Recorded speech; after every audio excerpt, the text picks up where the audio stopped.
चित्र चार्ट पे कहानी बना ली है? Yes ma'am. चलिए सुनाइए। सीमा अपने स्कूल से घर जा रही होती है तो उसको एक गाय और कुत्ता मिला मिला फिर वो सोचने लगी अब मैं क्या करूं, कहाँ लेके जाऊं। तो उसके दिमाग में आया चलो उसको घर लेके चलते हैं। तो फिर वो अपने घर लेके आई।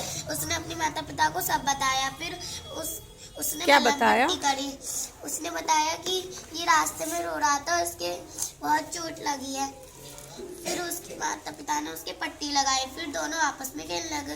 उन दोनों की बहुत पक्की फ्रेंडशिप हो गई। कैसी लगी कहानी? अच्छी। चलिए क्लैपिंग करें। आपने बनाई है सर? चलिए आप आइए।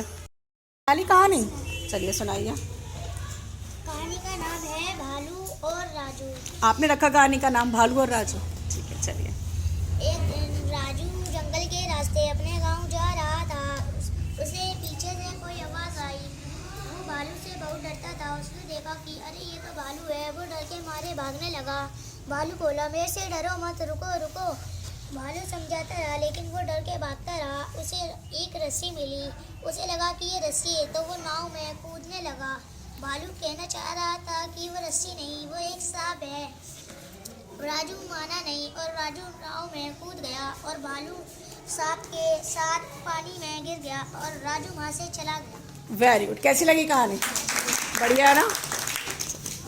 क्या रखा कहानी का नाम? कहानी का नाम है बंदर ने खाया मक्खन। बंदर ने खाया मक्खन। कहानी का नाम तो अच्छा रखा है ना? चलिए सुनते हैं। एक बार की बात थी कि माँ के बेटे ने बोला माँ तुम मुझे रोटी से घी नहीं देती हो। माँ के बेटे ने एक बच्चे ने अपनी मम्मी से बोला।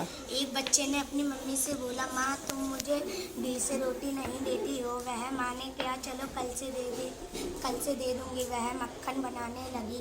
वह वहाँ पे एक पेड़ पे बंदर था। वह कहने लगा ये खुशबू कहाँ से आ रही है। वह खुशबू सूंघ सूंघ के माँ